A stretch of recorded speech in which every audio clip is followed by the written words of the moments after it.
My grandmother's dying gift was a tarnished heavy hairpiece wrapped in an old velvet cloth. For years I kept it hidden in a shoebox, entirely unaware of its history. When high society's most vicious mean girl publicly humiliated me at the prestigious Waldorf Astoria or charity ball, laughing at my costume jewelry, I thought my life was over. But the laughter abruptly died the moment the King of Denmark walked through the doors, took one look at my head, and fell to his knees. Here is my story. Nobody in the upper echelons of New York's elite actually earns their place. They inherit it. I, on the other hand, spent my entire life trying to scrub the scent of cheap detergent and thrift store mothballs from my clothes, just to blend in. My name is Charity Walker, and until last year, my life was a quiet, predictable rhythm of academic research and solitary evenings. I worked as a junior antiquities restorer at the Metropolitan Museum of Art, a title that sounded incredibly prestigious, but barely paid enough to cover the rent on my cramped apartment in Queens. My world was defined by the past, by dusting off the forgotten relics of history and trying to piece together the stories of people who had long since turned to ash. I loved my job. There was a certain peace in dealing with inanimate objects. No, they didn't judge your bank account, and they certainly didn't care about the designer labels on your shoes. The only family I ever knew was my grandmother, Josephine. She was a stern, quiet woman with a thick European accent. She adamantly refused to specify the origins of. Europe is Europe, Charity, she would say, waving her hand dismissively whenever I brought home a map for school. Borders are drawn by greedy men. Do not concern yourself with them. When Josephine passed away, she left me nothing but a stack of medical bills and a worn leather shoebox tied with a frayed silk ribbon. I remember sitting on the edge of my lumpy mattress the night after her funeral, untying that ribbon with trembling hands. Inside, resting on a bed of decaying crimson velvet, was a piece of jewelry. At first glance, it was hideous. It was heavy, entirely blackened by decades of tarnish, and shaped like a jagged crescent. Several of what I assumed were glass stones were missing from their settings, leaving empty dark sockets that made the piece look like a skeletal grin. It was a tiara, or at least the rusted skeleton of one. I didn't think much of it. To my trained eye, it looked like a theatrical prop from the 1920s, perhaps something Josephine had picked up at a flea market during her youth. I tucked it under my bed and threw myself back into my work at the Met, desperate to distract myself from the crushing grief of losing the only person who had ever loved me. It was around this time that Victoria de Vadrine swept into my life like a perfectly manicured hurricane. Victoria was the heiress to the Vadrine media empire, a billion-dollar conglomerate that owned half the magazines and television networks in the country. She was also the newly appointed co-chair of the Met's annual Grand Heritage Gala, a position her father had undoubtedly bought for her to boost her social profile. Victoria was stunning in that terrifying, surgically precise way that only unlimited wealth can buy. She wore Chanel like it was armor and wielded her trust fund like a weapon. Our first encounter set the tone for the misery that was to follow. Dr. Richard Alcott, the head of my department, had assigned me to present our latest acquisition, a collection of 18th century French cameos, to the gala planning committee. I had spent weeks meticulously cataloging the pieces, ensuring every historical detail was perfect. When I stood up in the boardroom, my notes shaking slightly in my hands, Victoria didn't even look at me. She was busy scrolling through her phone, her perfectly glossed lips curled in a perpetual sneer. These cameos... I began, my voice a little too loud in the cavernous room, were rumored to have belonged to the court of Marie Antoinette. "Excuse me," Victoria interrupted, finally looking up. Her eyes, a cold, piercing blue, scanned me from head to toe, lingering painfully on my scuffed loafers and my off-the-rack Zara blazer. "Are we really focusing the gala around this? It's so dreary, so dusty. I thought we were aiming for glamour, Richard, not a high school history project presented by the librarian." A few of the board members chuckled nervously. My face burned. I looked at Dr. Alcott, expecting him to defend my work, but he simply cleared his throat and looked away. Wealth dictated the rules in this room, and Victoria held the checkbook. "It's historical preservation, Miss Vadrine," I managed to say, trying to keep my voice steady. The gala is meant to celebrate the museum's archives. Victoria leaned forward, resting her chin on her hands. Sweetheart, nobody cares about the archives. They care about the champagne, the photographers, and who is wearing what. Oh, and looking at you, I can tell you know absolutely nothing about any of those things. Let's pivot to the Cartier loan, shall we? I was dismissed. Sent back down to the basement archives like a misbehaving child. That night I went home and cried out of sheer frustration. I was so tired of being invisible, of being treated like a peasant in a kingdom, ruled by trust funds and nepotism. In a fit of restless energy, I pulled the shoebox out from under my bed. I took the blackened Tiara to my small kitchen table, grabbed my restoration kit, a collection of soft brushes, mild solvents, and magnification lenses I used for independent projects, and began to clean it. I didn't know why I was doing it. Perhaps I just needed to exert control over something, to take something ugly and neglected and make it shine. As the first layer of black tarnish wiped away beneath the solvent, I stopped. The metal underneath wasn't the dull brass or copper I had expected from a cheap costume piece. It was platinum, heavy, solid platinum. My heart skipped a beat. I applied a bit more solvent, working it into the intricate filigree at the base. The craftsmanship was astounding. The floral motifs weren't stamped or molded. They had been hand-carved with a precision that bordered on the impossible. And the stones, the ones that hadn't fallen out, weren't glass. As the grime fell away, they caught the harsh, fluorescent light of my kitchen overheads and fractured it into a blinding rainbow of colors. Diamonds, old mine-cut diamonds. I sat back, my breath catching in my throat. This wasn't a theater prop. This was a masterwork. But why did my grandmother, a woman who clipped coupons and sewed her own curtains, have a platinum and diamond tiara stuffed in a shoebox? I turned the piece over, inspecting the inside of the band. There, barely visible to the naked eye, was a maker's mark. It wasn't Cartier or Tiffany or Fabergé. It was a tiny engraved crest, a two-headed eagle clutching a broken sword, surrounded by a ring of ivy. I had a master's degree in art history and specialized in European antiquities, yet I had never seen this hallmark in my life. Over the next 2 months, I spent every free second researching the crest. I scoured the Met's databases, visited the New York Public Library's Rare Books division, and even reached out to a contact at Sotheby's in London. Nothing. The two-headed eagle was common enough in Eastern European heraldry, but the specific combination of the broken sword and the ivy yielded 0 results. It was as if the crest, and by extension, the tiara, did not exist in any official historical record. Meanwhile, my life at the museum was rapidly deteriorating. Victoria Vadrine had made it her personal mission to ensure I was entirely excluded from the gala preparations. She would schedule committee meetings and intentionally forget to email me the time. She ordered catered lunches for the department and explicitly told the intern not to order anything for the mole in the basement. It was petty juvenile bullying, but it was incredibly effective. Dr. Alcott, desperate to secure her father's donation, turned a blind eye to all of it. But then an unexpected lifeline appeared in the form of Nathaniel Hastings. Nathaniel was a senior curator of European decorative arts and one of the most respected figures in the museum. He was also devastatingly handsome, with sharp cheekbones and a calm, commanding presence that made even Victoria Vadrine dial back her usual venom. He had noticed my exclusion and, much to Victoria's visible fury, personally requested that I assist him in escorting a group of high-profile international donors during the night of the Grand Heritage Gala. "You know the piece is better than any one charity," Nathaniel had said, stopping by my desk one afternoon. "I need someone who can actually answer their questions, not just smile for the cameras." I don't have a ticket to the gala, Mr. Hastings." I stammered, acutely aware of the fact that tickets started at $25,000. "You're coming as my professional associate," he replied with a warm, reassuring smile. "Your name is on the list. I suggest you dress to impress.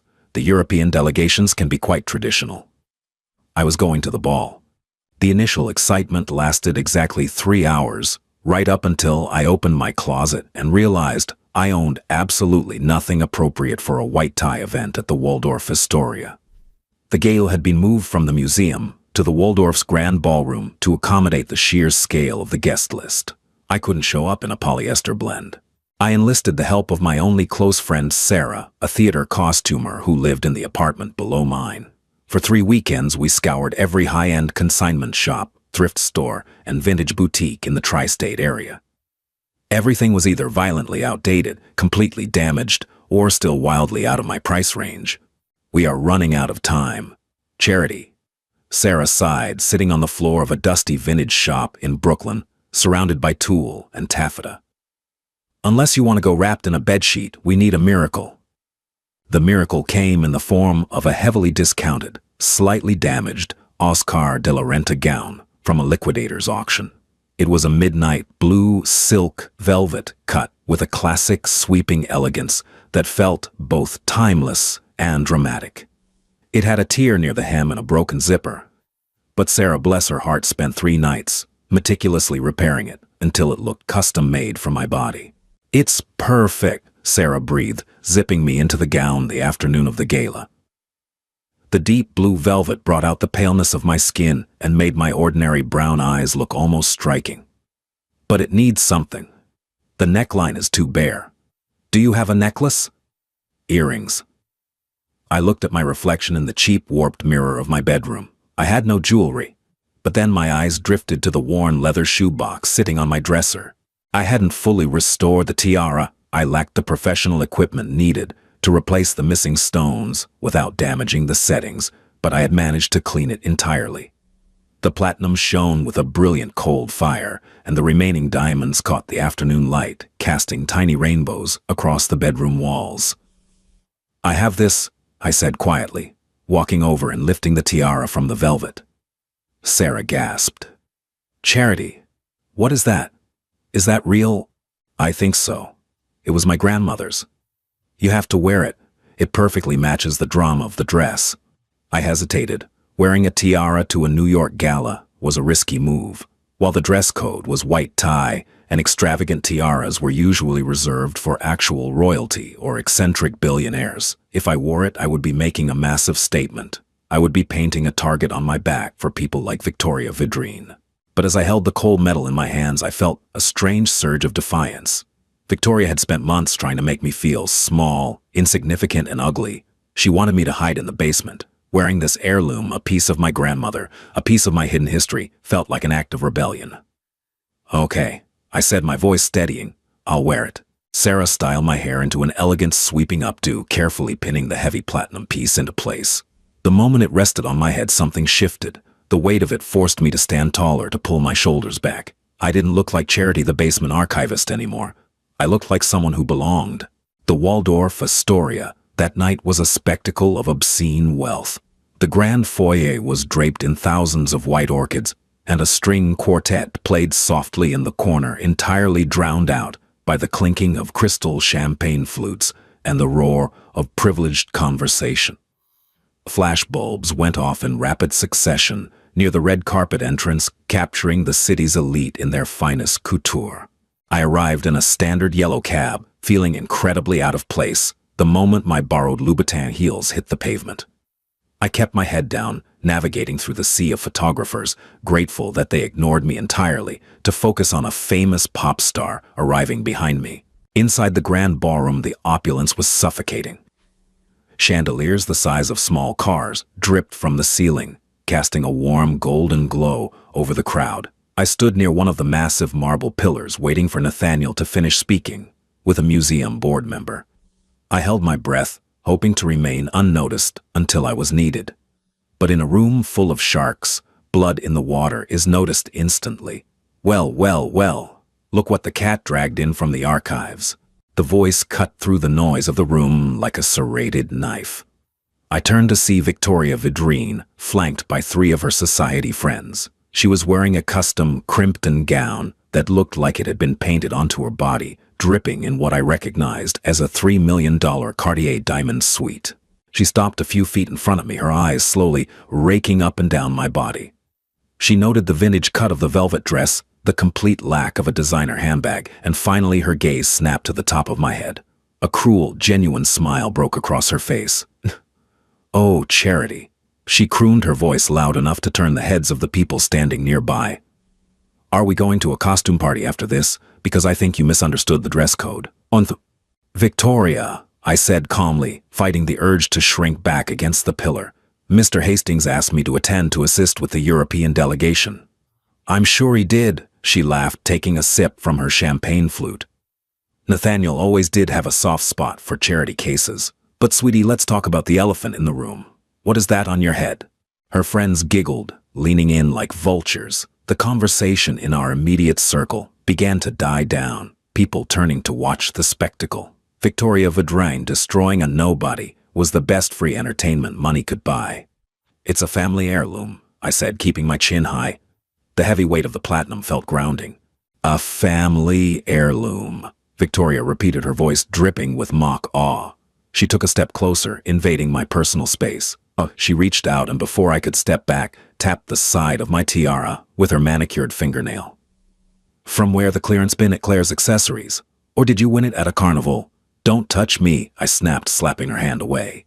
The crowd around us gasped. A circle had fully formed now. Museum donors, socialites, and fashion editors were all watching. I could see the malicious delight in their eyes. Careful, peasant. Victoria sneered, all pretense of politeness gone. You're embarrassing yourself. Did you really think you could show up to the most exclusive event of the year, wearing plastic rhinestones, and expect people not to laugh? Look at it. Half the fake glass is missing. It's rusted. It's filthy. Just like you. They're not glass, I said, my voice trembling despite my best efforts. They're old mine-cut diamonds, and it's platinum. The room erupted into laughter, real booming laughter from the billionaires and heiresses surrounding me. Victoria laughed the hardest, throwing her head back.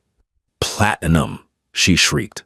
Oh my God, she actually believes her own delusions. Someone call security, the archivist has finally lost her mind. She turned to the crowd, projecting her voice. Ladies and gentlemen, please be careful. We have a delusional fraud in our midst trying to pass off flea market junk as high jewelry. The humiliation was a physical weight pressing down on my chest, squeezing the air from my lungs. Dozens of faces were staring at me, pointing, laughing. I saw cameras flashing from the periphery. I was going to be a meme, a joke in tomorrow's gossip columns. The fake princess of the Waldorf. Tears pricked the corners of my eyes. I couldn't do this. I wasn't built for this kind of cruelty. I turned around, desperate to find an exit to run out the service doors and never come back to the museum again. Running away so soon, Cinderella, Victoria called out after me. Don't lose your plastic slipper, Ma. More laughter. I pushed my way through the crowd, my vision blurring with tears. I just needed to get to the grand wooden doors at the entrance. I just needed to escape. But as I reached the center of the ballroom, a sudden heavy silence fell over the room. It didn't happen gradually. It was as if someone had flipped a switch. The string quartet stopped playing mid-note. The laughter died instantly. I stopped in my tracks, wiping a tear from my cheek, and looked toward the entrance. The massive mahogany doors had been thrown open by the Waldorf security team. Standing in the threshold, flanked by men in dark, tailored suits with earpieces, was the guest of honor, a man whose arrival had been the primary focus of the entire gala's planning committee.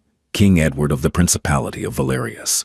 He was a tall, imposing man in his late 60s, dressed in immaculate white tie with a silk sash, bearing the royal crest of his nation. He projected an aura of absolute, terrifying power. Behind him stood his royal delegation, an array of diplomats and guards that made the billionaires in the room suddenly look very, very small. Victoria, realizing her golden opportunity, instantly abandoned her torment of me. She smoothed down her crimson dress, pasted on a radiant, subservient smile, and practically shoved people out of the way to reach the center aisle. As co-chair, it was her job to greet him. Your Majesty, Victoria said, her voice dripping with honeyed reverence. She dipped into a flawless, practiced curtsy right in the middle of the aisle. On behalf of the Metropolitan Museum of Art, it is our absolute honor to welcome you to... King Edward didn't even look at her. He had stopped dead in his tracks. His eyes, sharp and piercing, were locked entirely on me, standing a few yards behind Victoria, frozen like a deer in headlights. The silence in the room stretched until it felt like a taut wire ready to snap. The king ignored the curtsying heiress, completely stepping around her as if she were a piece of misplaced furniture. Victoria stumbled slightly, her face flushing a deep, furious red as she was bypassed. He walked slowly down the aisle, his security detail tense and highly alert as he broke protocol. The crowd parted for him like the Red Sea. He didn't look at the Cartier jewels, or the Oscar de la Renta gowns, or the museum directors. He was staring directly at my forehead. He stopped less than 2 feet away from me. Up close, I could see the lines of age and burden etched deeply into his face. His chest heaved slightly beneath his tailored jacket. For a terrifying second, I thought he was going to reprimand me, to echo Victoria's mockery, and have me thrown out for insulting the dignity of the event with my presence. Instead, King Edward of Valerius, a monarch who commanded armies and possessed a lineage stretching back 800 years, slowly lowered his head. His knees bent the fabric of his trousers, creasing sharply, and he sank to the marble floor of the Waldorf Astoria. He fell to his knees right in front of me. The entire ballroom collectively gasped. The sound was deafening. The king bowed his head deeply, his voice echoing in the dead silent room, vibrating with a raw, overwhelming emotion. "Your Highness," he whispered, his voice cracking, "we have spent a lifetime searching for you." Gasps echoed through the cavernous ballroom, bouncing off the gilded ceiling and settling over the elite crowd like a suffocating blanket. Hundreds of high society aristocrats, Wall Street titans, and media moguls stood entirely paralyzed. Flashes from the paparazzi's cameras outside the perimeter temporarily blinded me, casting harsh white light on the unbelievable scene unfolding at my feet. King Edward, the ruler of a sovereign European state, remained kneeling on the marble floor. His perfectly tailored tuxedo trousers pressed against the cold stone, a position of total submission that sent a shockwave of profound confusion through my brain. "Your Majesty," I whispered, my voice trembling so violently I barely recognized it. I instinctively took a step back, my Oscar de la Renta gown swishing around my ankles. "Please get up. There has to be a mistake. I am Charity Walker. I work in the museum basement." Slowly, the monarch lifted his head. His eyes, a striking shade of slate gray, were brimming with unshed tears. He did not look at my face. His gaze remained fiercely locked onto the heavy platinum and diamond piece resting in my hair. "There is no mistake," he said, his voice a deep, gravelly baritone that carried easily through the dead, silent room. "For 40 years I have believed that the sovereign diadem of the House of Valmont was lost to the ashes of history. I would know those diamonds anywhere. My grandfather had them cut from the royal mines. My father placed that exact crown upon my older sister's head the night she came of age." He reached out a trembling hand, stopping just an inch from the tiara, treating it with the reverence of a holy relic. "You wear the crest of the two-headed eagle and the broken sword. Tell me, child, who gave this to you?" "My grandmother," I stammered, clutching the velvet fabric of my dress. "Josephine." A ragged sob escaped the king's throat. He closed his eyes and a solitary tear carved a path down his weathered cheek. "Josephina," he breathed, the European pronunciation thick and emotional.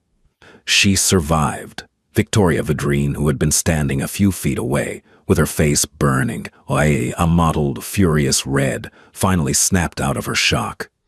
Her reality, a world where she reigned supreme through Daddy's bank accounts, was shattering, and she refused to accept it. "Your Majesty, with all due respect, you are being conned," Victoria shrieked, her voice shrill and desperate as she marched forward, her Cartier diamonds clinking aggressively. "This girl is a nobody. She's a junior archivist who catalogs dusty books. That piece on her head is rusted garbage she probably found at a thrift store. She is manipulating you." King Edward's demeanor shifted with terrifying speed. The vulnerable, weeping man vanished in a fraction of a second, replaced by a ruthless head of state. He rose to his feet, towering over Victoria, with a posture so rigid and intimidating that she physically recoiled. "How dare you speak to me?" The king snarled, his voice dropping to a lethal, icy register. "And how dare you raise your voice in the presence of your betters, Commander Hayes?" Instantly, 6 men in dark suits detached themselves from the shadows of the entrance. They moved with military precision, forming a tight, impenetrable circle around me. One of them, a broad-shouldered man with a tactical earpiece, stepped directly between me and Victoria, his hand resting casually but firmly on the inside of his jacket. Victoria gasped, taking several clumsy steps backward, nearly tripping over her crimson train. Her society friends, who had been laughing at me moments prior, shrank away in sheer terror. "She is wearing the stolen property of a royal family," Victoria protested, though her voice wavered, her confidence bleeding out onto the floor. "Dr. Alcott, tell them she's just charity." Dr. Richard Alcott, the museum director who had turned a blind eye to my torment for months, was pale as a ghost, hiding behind a marble pillar, completely unwilling to intervene against armed royal guards. King Edward didn't even look at Victoria as he delivered the final devastating blow. "The piece she wears is not stolen. It is her birthright. As the direct descendant of Crown Princess Josephine, this young woman outranks every single person in this room, myself included." He finally turned to look at the heiress, his slate eyes narrowed with disgust. "You will lower your eyes when you look at her, Miss Vidrine, or I will have my security physically force you to the ground." Complete, absolute devastation washed over Victoria's face.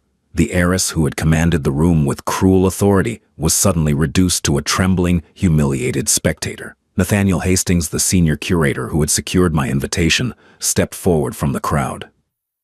He wasn't afraid. Instead, a slow, brilliant smile spread across his face as he looked at me. He executed a flawless, sweeping bow. "Your Highness," Nathaniel said, the respect in his voice genuine and warm. That was the catalyst. Following Nathaniel's lead, the wealthiest and most powerful people in New York City, the billionaires, the media tycoons, the fashion editors, began to bow and curtsy. It was a domino effect of submission. I stood in the center of the Waldorf Astoria ballroom, a girl who had eaten instant ramen for dinner 2 nights ago, watching the city's elite bend their knees to me. "Commander," King Edward instructed softly, placing a gentle protective hand on my shoulder. "Clear a path. We are leaving. My niece and I have a great deal to discuss."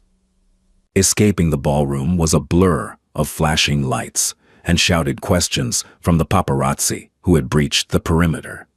The royal security detail moved me through the crowd like a precious gemstone, their bodies shielding me from the grasping hands and microphones. We bypassed the standard elevators entirely, utilizing a private service lift that deposited us directly into the Waldorf's presidential suite, a sprawling, multi-room penthouse that commanded a panoramic view of the Manhattan skyline. Once the heavy oak doors clicked shut, plunging the suite into quiet security, the adrenaline holding me together finally evaporated. My knees buckled. Commander Hayes caught me instantly, guiding me to a plush, silk-upholstered armchair by the window. Someone pressed a glass of sparkling water into my trembling hands. "Breathe, Charity," King Edward said gently, pulling up a chair opposite mine. He had dismissed the guards to the outer hallway, leaving only Commander Hayes by the door. The monarch looked exhausted, the weight of the evening pressing heavily on his shoulders. "I know this is terrifying. I know it defies all logic, but you are safe now." I took a sip of the water, the cold liquid doing little to soothe my dry throat. "My grandmother, she was a seamstress. She lived in a rent-controlled apartment in Queens. She clipped coupons from the Sunday paper. How can she be a princess?" King Edward leaned forward, resting his elbows on his knees. In 1968, the Principality of Valmont was torn apart by a violent military-backed coup. Our father, the king, was assassinated in his bed. Josefina was the eldest, the crown princess, and the primary target of the insurgents. We were told she was killed, trying to flee the palace grounds. I was only 14 at the time, smuggled out in a diplomatic vehicle to Switzerland. He paused, a shadow of profound grief crossing his face. When the Loyalists finally reclaimed the country 10 years later, I ascended the throne. But I never stopped looking for her. We scoured Europe. We checked every grave, every rumor. But Josefina was exceptionally brilliant. She knew that as long as she lived, assassins would hunt her, and any children she bore. She didn't just run. She erased herself entirely. She moved to America. I whispered, piecing the puzzle together. She changed her name. She never spoke of Europe. She always told me borders were drawn by greedy men. and not to worry about them. A perfect disguise, Edward smiled sadly. To hide the rightful Queen of Valmont in the crowded loud boroughs of New York City, and the tiara. I found it in a shoebox after she died, I explained, reaching up to touch the cold platinum still pinned in my hair. It was completely black with tarnish. Half the stones were missing. I only cleaned it a few weeks ago. I wore it tonight because a woman at the museum made me feel like I was nothing. I just wanted to feel proud of where I came from, even if I didn't know where that was. Edward's eyes flashed with a sudden fierce anger at the mention of Victoria. But he quickly softened it when he looked back at me. You have nothing to prove to people like that, Charity. That tiara, the sovereign diadem, was forged in 1812. The missing diamonds were likely pried out and sold by your grandmother over the decades to pay for rent, groceries, and your education. She sacrificed the royal treasury to keep you alive and safe. Tears spilled over my eyelashes. Josephine had never complained about the struggle. She had quietly dismantled her crown stone by stone to build my future. Edward, I said, stumbling over the name, unsure of the protocol. What happens now? I'm an archivist. I have a mountain of student debt. I have an apartment that smells like cabbage. Commander Hayes, standing by the door, let out a low, warm chuckle. King Edward smiled, a genuine expression of joy that wiped years from his face. Charity, my dear, Edward said, reaching out to clasp my hands in his. I never married. I have no children. For 30 years I have ruled as a regent, waiting for an heir that I thought was dead. Under the laws of our Constitution, the crown passes through the eldest line. You are not just a royal relative. You are the crown princess. You are the sole heir to the throne of Valmont. He gestured to the sprawling city lights beyond the window. Your student debt is erased. Your apartment in Queens will be packed up by my staff tomorrow. The House of Valmont controls a sovereign wealth fund estimated at roughly 40 billion euros, along with estates in Geneva, Paris, and our home country. The people who mocked you tonight do not possess a fraction of your wealth, and they possess none of your actual power. My breath hitched. 40 billion euros, estates, a throne. It was incomprehensible. But more importantly, Edward continued, his voice hardening with a protective, ruthless edge. You are my blood. No one will ever disrespect you again. Tomorrow morning, the royal palace will issue an official press release declaring your existence to the world. We will host a formal coronation ball in Valmont next month. But first, he paused, a dangerous, deeply satisfying gleam appearing in his eye. First, we are going to have a little chat with the board of directors at the Metropolitan Museum of Art. I believe they have allowed a certain hostile work environment to fester, and as their newest, most powerful benefactor, I think it is time for a change in management. Part 6, the boardroom reckoning room. Retribution didn't arrive with a loud scream or a dramatic scene in public. It came in the sterile, mahogany-lined quiet of the Metropolitan Museum of Art's executive boardroom at 9 o'clock the following morning. I arrived not in my scuffed loafers, but in a tailored cream wool suit. Provided by King Edward's staff, my hair pulled back neatly, revealing the faint tan lines from a summer spent working under basement fluorescent bulbs. Flanking me were Commander Hayes and a sharp-eyed royal legal counsel named Beatrice Sinclair. When we walked into the room, the atmosphere was thick with dread. Sitting around the massive oval table were the museum's top trustees, a trembling Dr. Richard Alcott and Arthur Vidrine, Victoria's father. Arthur was a silver-haired billionaire whose media empire usually allowed him to dictate the narrative of any room he entered. Next to him sat Victoria, her eyes red and puffy, looking entirely stripped of the venomous confidence she had wielded so casually the night before. Ah, Charity, Your Highness, Dr. Alcott stammered, rising so fast he knocked his water glass over. Please sit. We are so incredibly honored to have you. Save your breath, Richard, King Edward said, walking into the room behind us. He didn't sit. He stood at the head of the table, casting a long, intimidating shadow over the trustees. Yesterday, my niece was referred to in this building as a delusional fraud and a peasant. I believe those were your words, Miss Vidrine. Victoria shrank back, clutching her designer handbag like a shield. Arthur Vidrine cleared his throat, trying to salvage his family's crumbling leverage. Your Majesty, if I may. Arthur began, his voice smooth and practiced. My daughter's behavior was inexcusable, and she will issue a formal written public apology. But let us be practical. The Vidrine family has pledged a $50 million endowment for the new wing of this museum. We are the lifeblood of this institution's expansion. Surely an unfortunate misunderstanding between young women shouldn't derail our mutual interests. I looked at Arthur, realizing for the first time where Victoria inherited her chilling arrogance. To these people, everything had a price tag. Respect, dignity, and human decency were just commodities to be bought and sold. A misunderstanding. I spoke up, my voice remarkably steady. The entire room snapped their focus to me. Victoria didn't just insult my clothes, Mr. Vidrine. She used her position to systematically isolate me, humiliate me, and ensure that anyone who associated with me would face professional consequences. And Dr. Alcott allowed it because he valued your signature on a check more than the safety and dignity of his staff. Dr. Alcott looked as if he might faint. "Charity, please," Alcott whispered.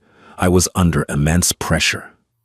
"You were weak, Richard," King Edward interrupted cleanly. He nodded to Beatrice Sinclair, who opened a leather portfolio and slid a series of financial documents across the table. "The sovereign transition of assets. The Principality of Valerius hereby revokes all pending cultural loans to the Metropolitan Museum of Art and initiates a complete buyout of the museum's existing capital bonds." As of 8 o'clock this morning, Beatrice Sinclair announced, her voice precise and unyielding, "The House of Valmont has matched the Vidrine endowment. In fact, we have tripled it. A $150 million fund has been established under the sole direction of Crown Princess Charity Walker." The trustees gasped. Arthur Vidrine's face turned an ugly, bruised shade of purple. "Furthermore," Beatrice continued, "the House of Valmont has purchased the outstanding debt for a start of the museum's expansion project. We are now the primary creditors of this institution, and our first condition for maintaining this partnership is the immediate termination of Dr. Richard Alcott for gross negligence and administrative complicity in workplace harassment." "You can't do this," Alcott cried out, standing up. "I've dedicated 20 years to this department." "You dedicated 20 years to kissing the rings of billionaires, Richard," I said softly. "You forgot about the history, and you forgot about the people who preserve it. You're fired." Two of Commander Hayes's guards stepped into the room, politely but firmly escorting the weeping former director out of the door. The remaining trustees sat in absolute, terrified silence, realizing that the power dynamic of the New York art world had just shifted on its axis. King Edward then turned his icy gaze to Arthur and Victoria. "Fictional. As for the Vidrine family, your names will be scrubbed from every plaque, every brick, and every program associated with this museum. Your funding is rejected. Your presence is no longer required. You're making an enemy of the entire New York media landscape, Edward." Arthur threatened, his voice dropping its polite veneer, revealing the ruthless corporate dictator underneath. "My networks can ruin this girl's reputation before she ever touches down in Europe." "Try it," King Edward challenged, leaning down until he was inches from Arthur's face. "And I will lock your networks out of every European market, freeze your foreign assets, and tie your companies up in international litigation until your trust funds are dry. Do not test the resolve of a sovereign nation, Arthur.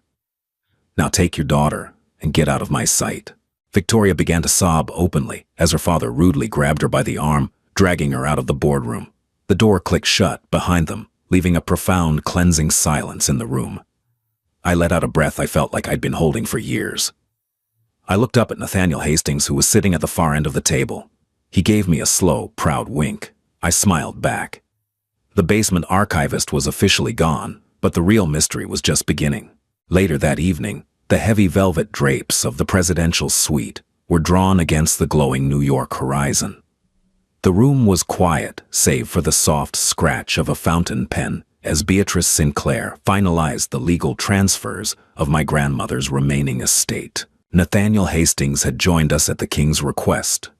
Because of his vast expertise in European decorative arts and his absolute loyalty during the gala incident, Edward had granted him full access to the royal archives we were currently unearthing. On the large marble coffee table lay the sovereign diadem. Under the bright, clean light of a professional restoration lamp, The platinum filigree seemed to hum with history. Nathaniel was meticulously examining the empty sockets where the missing diamonds had once lived, comparing them against an old, yellowed registry book brought over by diplomatic courier from Heiress that afternoon. "It's fascinating, Charity," Nathaniel murmured, his magnifying loupe pressed to his eye. "Look closely at the fracture points inside the prongs of these empty settings. They weren't removed by a professional jeweler trying to preserve the piece. They were pried out violently with a dull tool. Probably a screwdriver or a heavy knife." "My grandmother must have been desperate," I said, a wave of profound sorrow washing over me. "To have to damage her own crown just to buy groceries." "No, that's the piece that doesn't fit," King Edward said, pacing near the window, a deeply troubled expression on his face. Josefina knew the value of these specific stones. If she had been the one to sell them to survive, she would have gone to a trusted broker in Paris or London before fleeing to America. She wouldn't have butchered the diadem. This damage happened during the coup in 1968. Nathaniel froze, his hand hovering over the ancient registry. He slowly turned a page, his eyes scanning a list of serial numbers and weights for the crown jewels of Heiress. "Your Majesty," Nathaniel said, his voice dropping into a tense, breathless whisper. "Look at the description of the 3 primary stones that occupied the central crest of this tiara. They were known as the Triad of Valmont, 3 identical, flawless 11-carat cushion-cut diamonds with an incredibly rare blue-white fluorescence." "Yes," Edward nodded, his eyes darkening. "They were stolen from the palace vault by the leader of the military junta, General Vance." He stopped himself, shaking his head. No, Vance's men was supposed to have sold them to a private buyer in Switzerland to fund their weapons cache. "They didn't sell them to Switzerland," Nathaniel said, his face draining of all color. He pulled out his laptop rapidly, pulling up high-resolution photographs from last night's Waldorf Astoria charity ball. He zoomed in on a specific image, projecting it onto the large television screen on the wall. It was a close-up photo of Victoria Vidrine laughing maliciously at me. But the focus of the zoom wasn't her face. It was the $3 million Cartier diamond suite resting against her collarbone. I leaned forward, my heart hammering against my ribs. Suspended from the center of Victoria's crimson gown were 3 massive, flawless, cushion-cut diamonds. Even under the chaotic flashbulbs of the paparazzi, the stones emitted a distinct, hauntingly beautiful, blue-white fluorescence. The room went dead silent. "The Triad of Valmont." I whispered, the realization hitting me like a physical blow. The diamonds on Victoria's neck, they belonged to my grandmother's crown. My God, King Edward breathed, his fists clenching so hard his knuckles turned white. The Vidrine fortune, the media empire that Arthur's father built in the late 60s, it wasn't built on savvy investments. It was built on the blood of my family. Nathaniel checked the museum's internal acquisition records on his laptop, his fingers flying across the keyboard. "It matches, Your Majesty. In 1969, Arthur Vidrine's father, Harrison Vidrine, registered a massive, unexplained influx of foreign capital through a shell company in Zurich. A few months later, he discovered a private collection of loose diamonds that became the collateral for his first major television network buyout. The twist was so monstrous, it made my stomach turn. The very family that had spent months treating me like a subhuman servant. The very girl who had mocked my fake tiara and called it thrift store garbage was currently wearing the stolen pieces of my own heritage. Her family's entire billionaire lifestyle was funded by the violent destruction of my ancestral home. They didn't just buy stolen goods. I said, a cold, unyielding rage blooming inside me, replacing every ounce of fear I had ever felt. They financed the coup that killed my grandfather. They paid the men who hunted my grandmother across Europe. King Edward looked at me, and for the first time I saw an expression of absolute pride in his eyes. The frightened girl from the basement archives had vanished. In her place stood a woman who carried the fire of 1,000 years of rulers. "What do you want to do, Charity?" Edward asked, his voice low and deadly. "Say the word, and I will have international law enforcement raid the Vidrine estate by midnight." "No," I said, standing up and walking over to the television screen, staring directly into the smiling, arrogant face of Victoria Vidrine. A quiet arrest in the middle of the night is too merciful for them. They wanted a show. They wanted to humiliate me in front of the entire world. I turned back to face my uncle, my chin held high, the sovereign diadem gleaming on the table behind me. The formal coronation ball in Valerius is next month, I stated, my voice echoing with absolute authority. We are going to invite every major media outlet in the world. We are going to invite the New York elite, the trustees, and the billionaires. And we are going to issue a personal royal invitation to the Vidrine family. Let them bring their stolen diamonds to my kingdom, and there in front of the entire world we will strip them of everything they have ever stolen.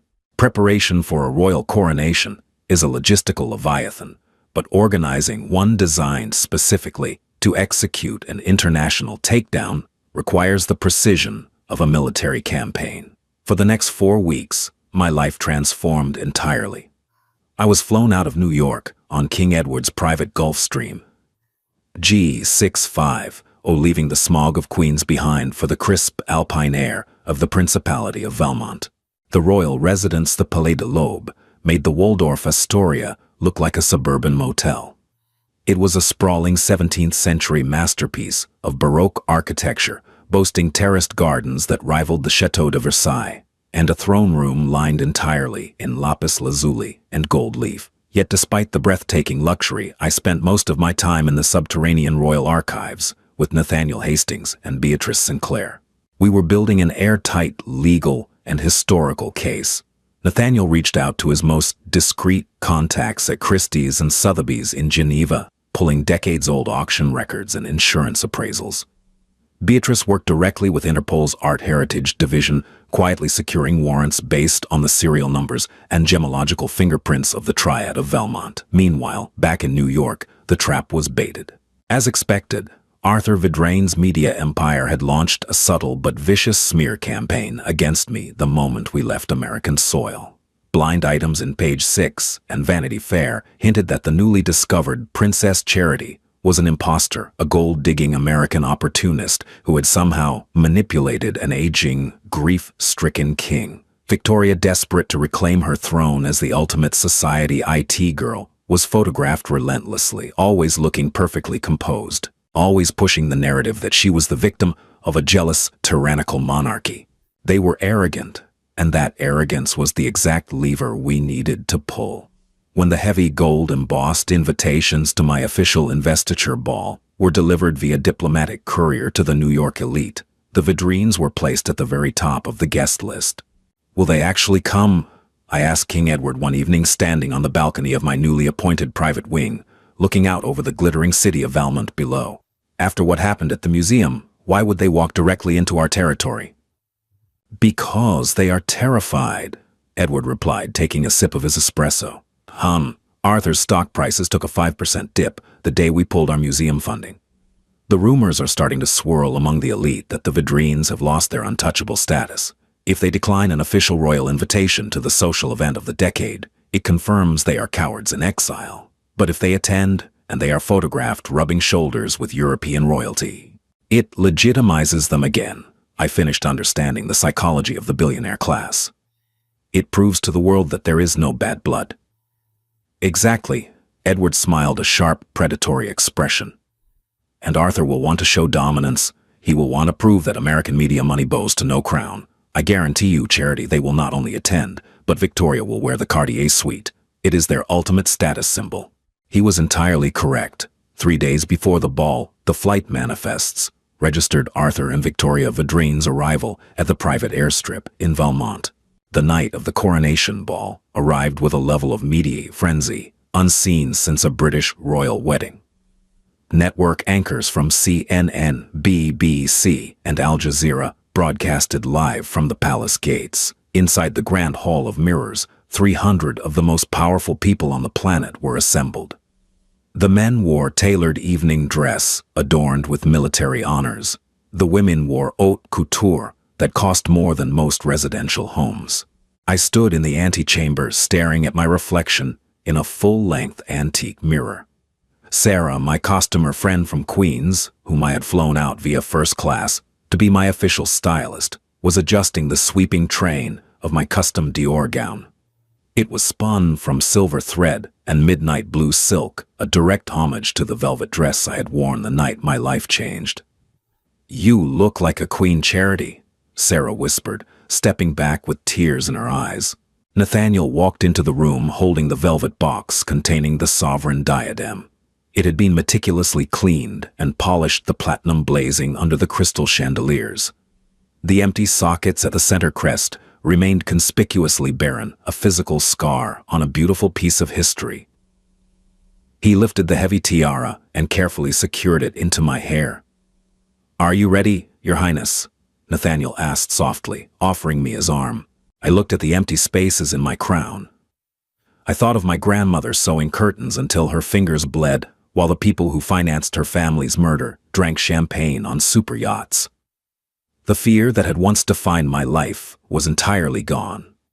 "Let's go get my grandmother's diamonds back," I said. Wow. The heavy oak doors of the Grand Hall of Mirrors swung open and the royal herald struck his staff against the marble floor 3 times. The booming sound silenced the chatter of billionaires and aristocrats instantly.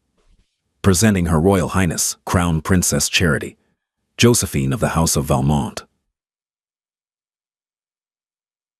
As I stepped onto the elevated landing overlooking the ballroom, the crowd erupted into applause.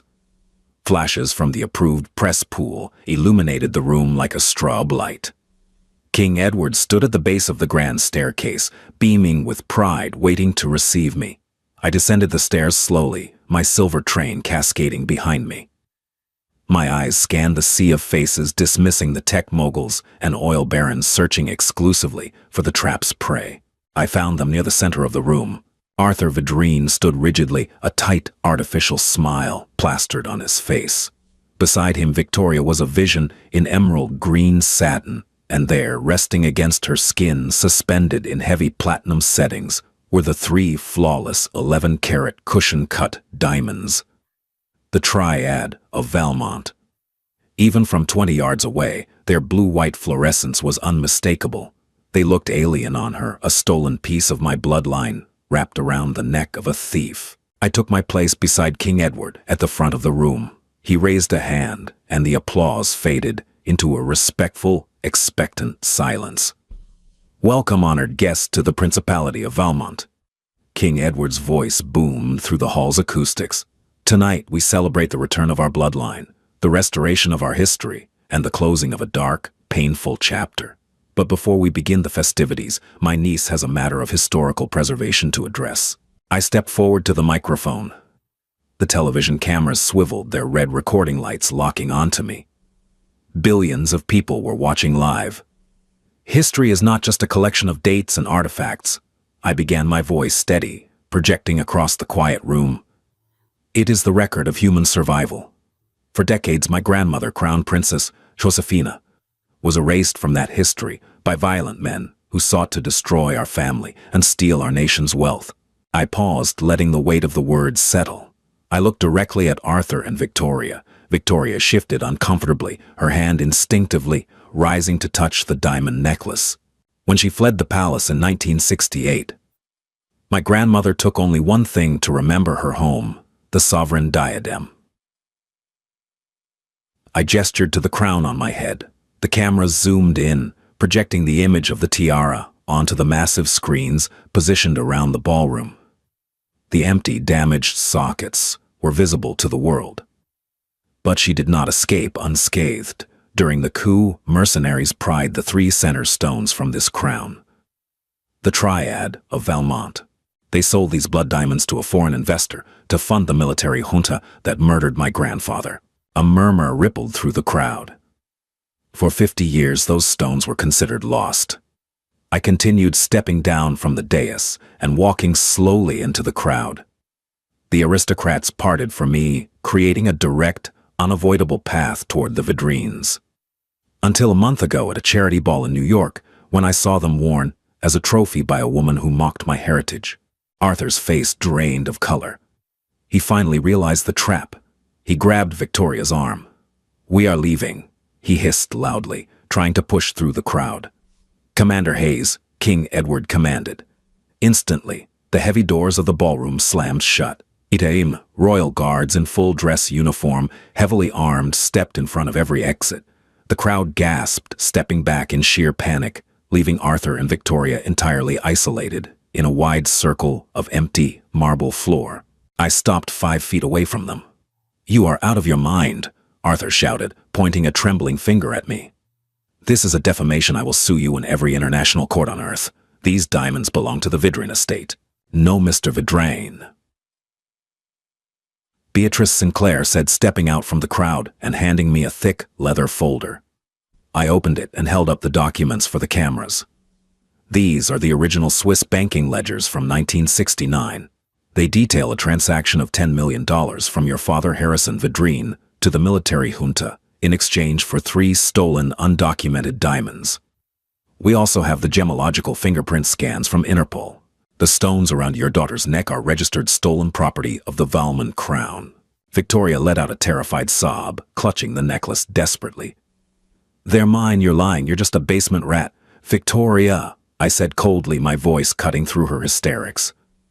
"Your family's media empire was built on the blood of my grandfather. You financed murderers, and you have the absolute audacity to wear the spoils of that murder into my home." Interpol agents, flanked by Valmont Royal Security, stepped into the circle. Arthur Vidrain, the lead agent, said, producing a pair of steel handcuffs, "You are under arrest for the possession of stolen national heritage, international money laundering, and financing an illegal military junta." Arthur fought screaming obscenities as the guards wrestled him to the marble floor, completely shattering his untouchable billionaire facade on global television. The cameras captured every pathetic second of his downfall. Victoria was hyperventilating, backing away from the guards until her back hit a marble pillar. I walked up to her, the heiress who had humiliated me, who had laughed at my poverty and mocked my grandmother's sacrifice, was now shaking uncontrollably, trapped in the crosshairs of international justice. "Please," she begged, tears ruining her expensive makeup. "Please, Charity. Your Highness, I didn't know." "You knew exactly who you were, Victoria," I whispered, reaching out. "You are nothing but a thief draped in someone else's legacy." With a swift, precise motion, the Interpol agent unclasped the heavy platinum necklace from Victoria's neck. He placed the glittering Cartier suite into a secure evidence box held by Nathaniel Hastings. Without the stolen diamonds, Victoria Vidrain looked remarkably small, ordinary, and utterly defeated. As the guards escorted the weeping heiress out of the ballroom, I turned back to face the crowd. The silence was absolute. No one dared to breathe. I looked up at King Edward, who bowed his head to me, a silent confirmation that the ghosts of 1968 had finally been put to rest. The archivist from Queens was dead. The Queen of Valmont had arrived. Are you ready for more dramatic stories of revenge, royalty, and reclaimed destinies? If you couldn't get enough of Charity's epic transformation from a bullied basement archivist to a powerful queen taking down corrupt billionaires, hit that like button. Share this story with anyone who loves a brilliant plot twist, and don't forget to subscribe to the channel for more incredible high-stakes storytelling. Ring the notification bell so you never miss an upload. What would you have done to the Vidrains? Let me know in the comments below.